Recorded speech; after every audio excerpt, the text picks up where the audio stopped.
Seorang cewek buta akhirnya bisa ngeliat lagi abis dapat donor mata dari orang mati.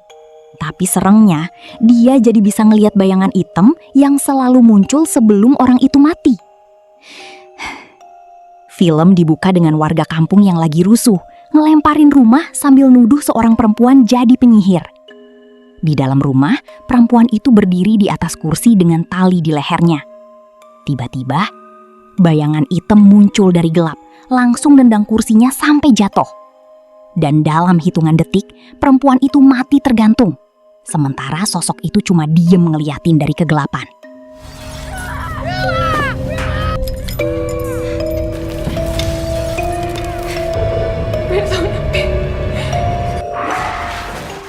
Filmnya lalu mulai fokus ke seorang perempuan bernama Sydney, pemain biola klasik sukses dari Los Angeles.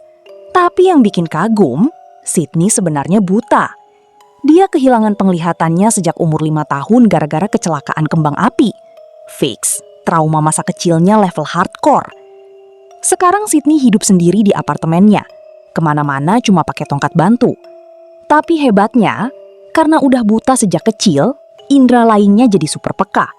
Dia bisa ngenalin suara, arah, bahkan suasana sekitar cuma dari langkah kaki dan hembusan napas. Jadi walaupun gak bisa melihat, Sydney tetap menjalani hidupnya dengan mandiri. Santai aja, malah lebih fokus dari pejabat pas kamera nyala. I can feel the sun on my face. That's not entirely true. Sydney bilang, walaupun dia nggak bisa melihat, dia masih bisa ngerasain hangat matahari di wajahnya. Tapi jauh di dalam hati, dia tetap pengen hidup normal kayak orang lain. Abis selesai latihan biola, Sydney pulang ke apartemennya dengan semangat baru. Karena akhirnya, setelah nunggu bertahun-tahun, dia dapat kesempatan buat operasi transplantasi kornea. Besoknya, operasi pun dilakukan. Di rumah sakit, Sydney kenalan sama pasien muda bernama Alicia. Cewek itu udah lama dirawat di sana, jadi vibes rumah sakit udah kayak anak magang, hafal semua sudut gedung. Lama-lama, mereka jadi akrab dan sering ngobrol bareng.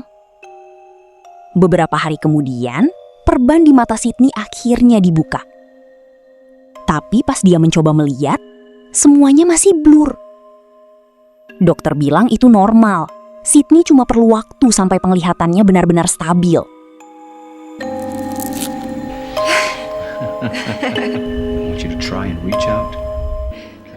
Malam itu, Sydney kebangun gara-gara dengar suara aneh di rumah sakit.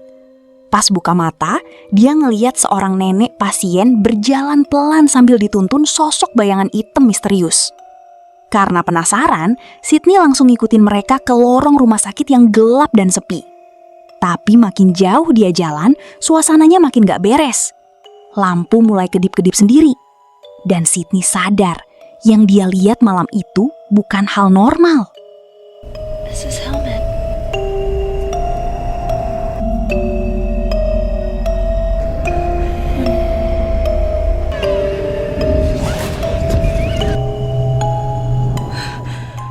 Besok paginya, Sydney kaget pas tahu kalau nenek yang dia lihat semalam ternyata udah meninggal dari tadi malam.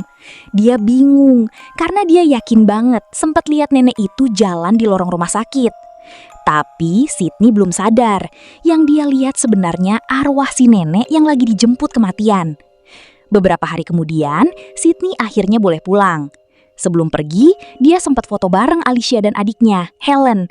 Vibes-nya manis, kayak foto campaign sebelum drama dimulai. Pas sampai apartemen, teman-temannya udah nyiapin kejutan buat nyambut dia pulang.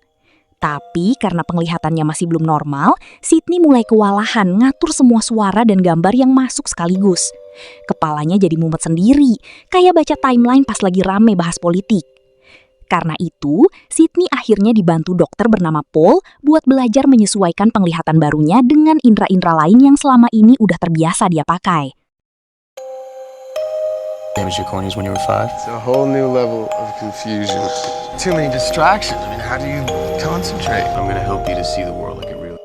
Seiring waktu, penglihatan Sydney mulai makin jelas.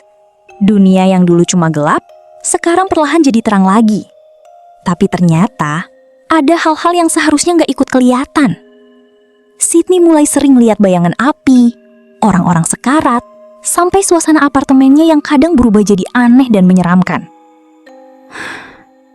Suatu malam, dia ngelihat sosok bayangan mondar-mandir di depan pintu apartemennya. Pas dibuka, ternyata itu seorang bocah kecil pakai jas hujan. Bocah itu nanya pelan, "Kak, lihat rapot aku nggak?" Jujur, pertanyaannya lebih bikin merinding daripada ditanya kapan nikah pas kumpul keluarga. Sydney yang bingung akhirnya coba bantu nyari orang tua si bocah.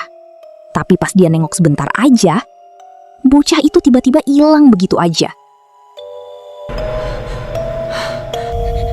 Do you live here, sweetie? Have you seen my report card? Your report card. Sejak kejadian itu, Sydney mulai yakin kalau ada sesuatu yang gak beres sama mata barunya. Penglihatannya memang kembali, tapi kayak ada hal lain yang ikut kebuka. Akibatnya, Sydney jadi susah fokus waktu latihan biola. Mainnya mulai berantakan, sampai akhirnya konduktor orkestranya, Simon, sadar kalau ada yang salah dan ngajak dia makan siang buat ngobrol.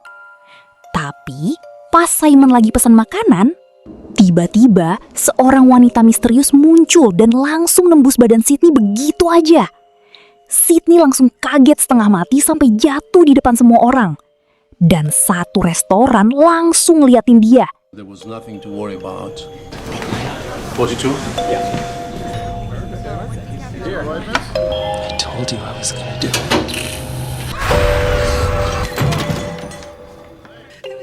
Sydney coba jelasin semuanya ke Simon. Tapi Simon nganggep itu cuma halusinasi. Karena Sydney masih penyesuaian sama mata barunya. Tapi anehnya, setelah Sydney pergi, tiba-tiba muncul bekas telapak tangan jelas di tumpukan gula yang tumpah di meja. Padahal nggak ada siapa-siapa di situ. Makin yakin ada yang salah, Sydney akhirnya periksa mata ditemenin Paul. Dia pikir matanya rusak dan bikin dia sering lihat hal aneh. Tapi setelah dicek total, hasilnya normal semua. Dokter bilang matanya sehat, dan Paul terus nyoba nenangin Sydney. Bahkan dia nyuruh Sydney latihan fokus dengan nonton TV. Tapi pas lagi nonton, Sydney tiba-tiba ngelihat seluruh apartemennya kebakar. Api ada di mana-mana. Orang-orang teriak sambil hangus hidup-hidup. Sydney langsung panik. Dan untungnya, itu cuma mimpi buruk.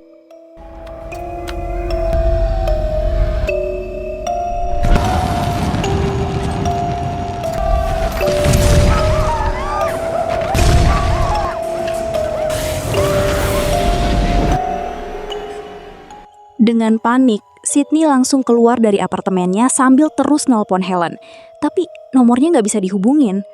Di tengah jalan, dia nggak sengaja nabrak seorang wanita. Tapi detik itu juga, Sydney langsung merinding. Karena tubuh wanita itu malah nembus badannya begitu aja. Keduanya sama-sama berhenti dan saling nengok dengan wajah bingung. Lalu, beberapa saat kemudian, Sydney melihat tubuh wanita tadi ternyata udah tergeletak di jalan, hancur setelah ketabrak mobil.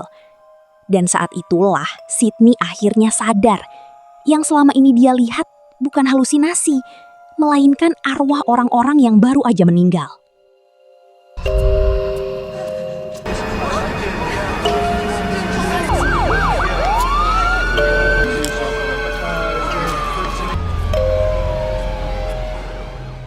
Gak lama kemudian, Sydney ngelihat arwah wanita itu ditarik sama sosok bayangan hitam mengerikan yang pernah dia lihat sebelumnya. Tapi kali ini beda. Sosok itu sadar kalau Sydney bisa ngelihat dia. Dan tiba-tiba makhluk itu langsung menoleh sambil menggeram marah ke arah Sydney. Suaranya dalam, serem, bikin badan langsung lemas. Beberapa detik kemudian, bayangan itu dan arwah si wanita tiba-tiba menghilang begitu aja.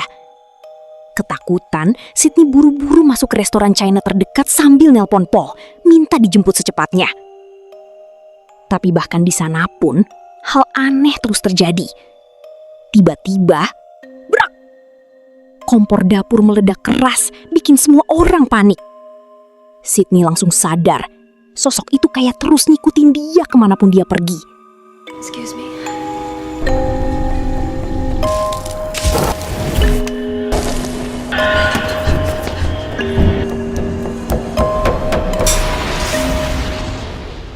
Sydney buka mata, restoran tadi tiba-tiba berubah jadi puing-puing hangus. Gak lama kemudian, Paul datang. Sydney langsung panik dan bilang kalau barusan restoran itu masih normal. Tapi Paul kasih tahu fakta yang bikin merinding.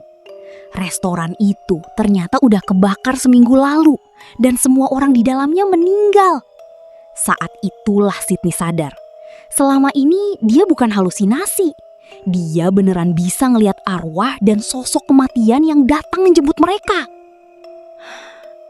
Tapi makin lama, Sydney mulai susah bedain mana dunia nyata dan mana yang bukan. Dan parahnya lagi, Paul tetap gak percaya sama ceritanya. Kesel, Sydney akhirnya pergi sendirian. Pas mau naik lift, dia ngelihat seorang kakek berdiri membelakangi pintu. Tapi waktu Sydney lihat monitor CCTV, lift itu ternyata kosong. Sydney langsung mundur pelan. Oke, lo kira gue berani? Gue gak sebego itu.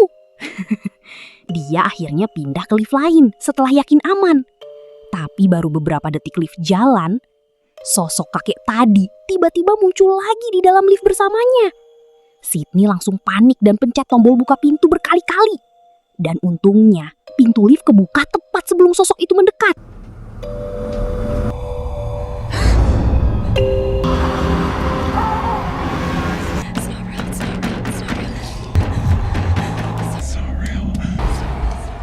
Setelah keluar dari lift, Sydney ketemu lagi sama bocah jas hujan yang sebelumnya pernah muncul di apartemennya. Bocah itu terus nanya soal rapotnya yang hilang. Sydney mulai risih dan bilang kalau dia nggak tahu apa-apa. Tapi tiba-tiba, bocah itu langsung lompat keluar jendela apartemen. Sydney refleks lari ke arah jendela dan ngintip ke bawah dengan panik. Tapi nggak ada mayat, nggak ada darah, kosong. Dan beberapa detik kemudian, bocah itu tiba-tiba muncul lagi di belakang Sydney sambil mulai ngejar dia. Saat itulah Sydney akhirnya sadar. Anak itu memang bukan manusia.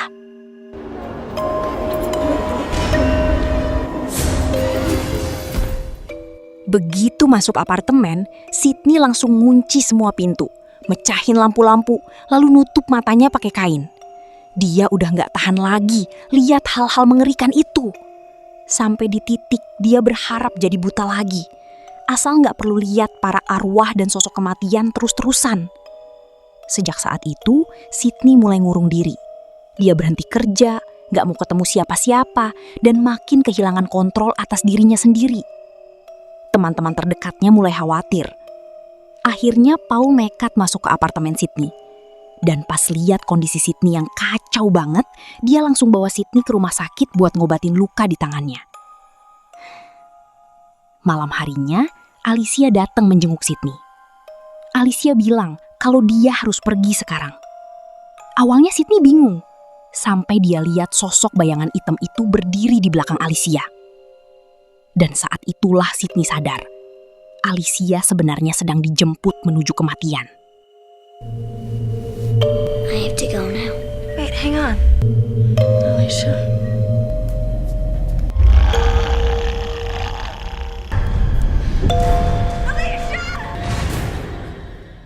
Pas Sydney bangun, Helen udah ada di sampingnya sambil ngasih foto dirinya bareng Alicia sebelum keluar dari rumah sakit.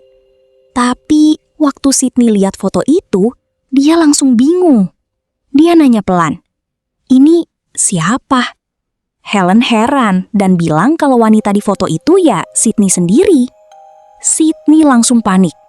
Dia buru-buru lari ke kamar mandi dan ngeliat ke cermin.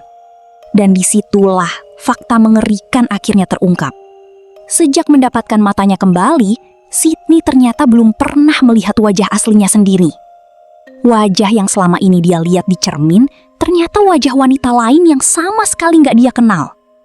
Dan seberapa sering pun dia bercermin, yang muncul selalu wajah perempuan asing itu. Alicia's mother wanted you to have this. That's you, Sydney. That's not me. You're scaring me. Semua kejadian aneh itu bikin Sydney makin penasaran sama siapa sebenarnya pemilik mata donor yang sekarang dia pakai. Setelah nyari informasi di internet, Sydney nemuin sebuah teori bernama cellular memory. Teori ini bilang kalau penerima donor organ kadang bisa mewarisi ingatan atau emosi dari pendonornya. Dan Sydney mulai sadar. Mungkin semua bayangan mengerikan yang dia lihat selama ini adalah sisa ingatan dari pemilik mata tersebut. Sydney akhirnya menemui Po dan minta identitas si donor. Tapi Po langsung nolak. Dia bilang data donor itu rahasia dan kalau dia nekat ngasih informasi itu, karirnya sebagai dokter bisa hancur. Kecewa karena nggak dibantu, Sydney akhirnya pergi begitu aja. I could lose my license. I have to find out who she was. You can't ask me to do that. Hold on to that license. Sesampainya di apartemen, Sydney kembali berdiri di depan cermin.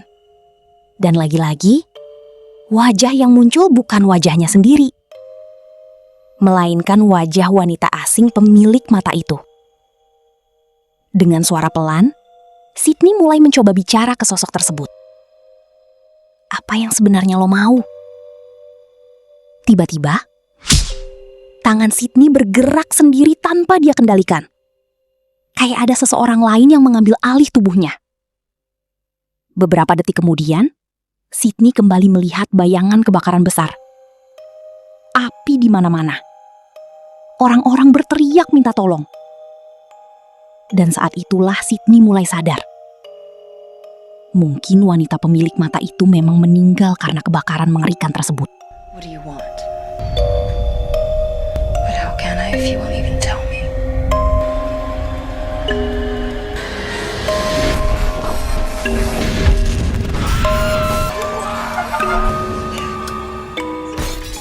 Sydney akhirnya mencoba mencari identitas wanita itu sendirian.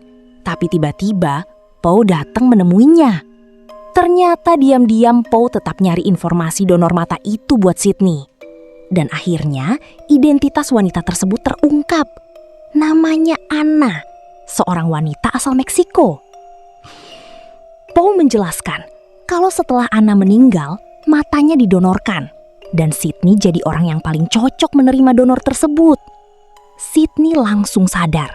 Semua bayangan, arwah, dan ingatan mengerikan yang dia lihat selama ini kemungkinan besar berasal dari Anna. Tanpa buang waktu lagi, Sydney dan Po akhirnya pergi ke Meksiko buat menemui Ibu Anna dan mencari tahu apa yang sebenarnya terjadi pada wanita itu. Your donor was from Mexico. You get car sick? Your donor was Ana Cristina Martinez. Pas sampai di kampung halaman Anna di Meksiko, Sydney kembali ngeliat sosok arwah hangus terbakar di pinggir jalan.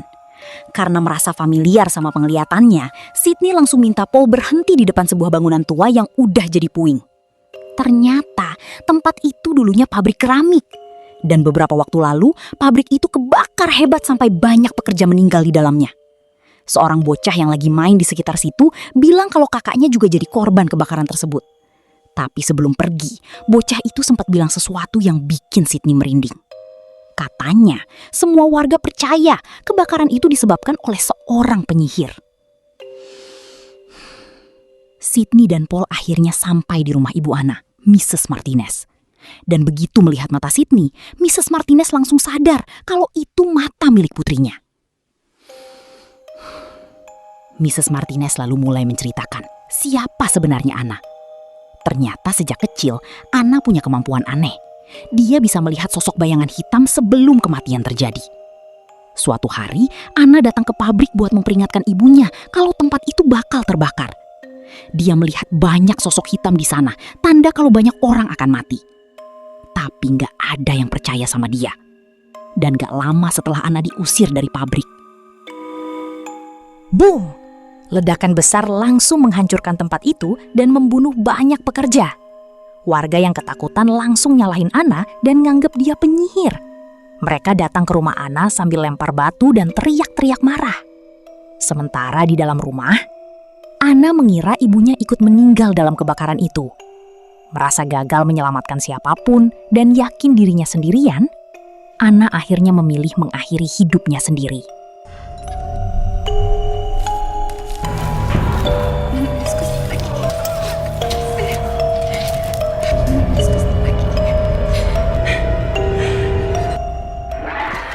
Setelah Anna meninggal, ibunya setuju mendonorkan mata Anna. Dan tanpa sadar, Sydney bukan cuma menerima penglihatan baru, tapi juga kemampuan melihat kematian. Saat Mrs. Martinez sedang cerita, Sydney tiba-tiba melihat sosok bayangan hitam muncul di belakang wanita itu. Dan beberapa detik kemudian, Mrs. Martinez langsung kena serangan jantung. Paul buru-buru membawa beliau ke rumah sakit, sementara Sydney tertinggal sendirian di rumah. Di ruang bawah tanah, Sydney akhirnya melihat arwah Anna yang masih terjebak di sana. Arwahnya terus mengulang momen saat dia bunuh diri, seolah nggak bisa lepas dari rasa bersalah. Anna percaya semua kematian itu terjadi karena dirinya. Sydney lalu mencoba menenangkan Anna.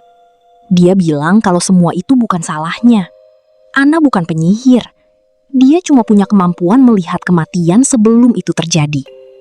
Dan setelah mendengar itu, arwah Anna akhirnya tenang dan perlahan menghilang. Setelah semuanya selesai, Sydney dan Paul langsung meninggalkan Meksiko. Di perjalanan, Paul memberitahu kalau Mrs. Martinez akhirnya meninggal di rumah sakit. Tapi belum sempat Sydney mencerna semuanya, mereka malah terjebak macet parah di perbatasan karena pengejaran polisi. Dan di tengah kemacetan itu, Sydney mulai melihat sosok-sosok bayangan hitam masuk ke mobil-mobil di sekitar mereka. Seketika, wajah Sydney berubah panik. Dia sadar bayangan itu muncul sebelum kematian massal terjadi. Tiba-tiba Sydney melihat sebuah truk bensin di tengah antrean kendaraan. Dan saat itu juga, dia akhirnya ngerti. Semua mimpi kebakaran yang selama ini dia lihat ternyata bukan masa lalu Anna, tapi pertanda kalau ledakan besar akan terjadi di sana. Saat itu juga.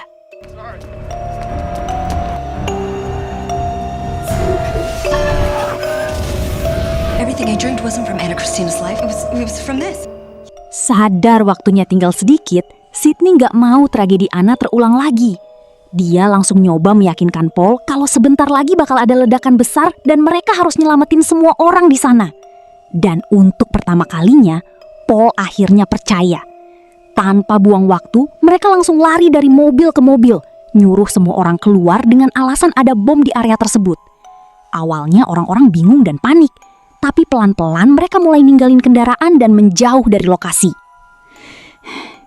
Dan beberapa detik kemudian, boom! Mobil kriminal yang lagi dikejar polisi tiba-tiba nabrak truk bensin. Ledakan besar langsung menghancurkan seluruh jalanan. Api membesar kemana-mana, mobil berterbangan, dan semua orang langsung histeris nyari keselamatan. Di tengah kekacauan itu, Sydney berusaha berlindung. Tapi pecahan kaca tiba-tiba menghantam matanya dengan keras sampai terluka parah. Dan setelah kejadian mengerikan itu, Sydney langsung dilarikan ke rumah sakit.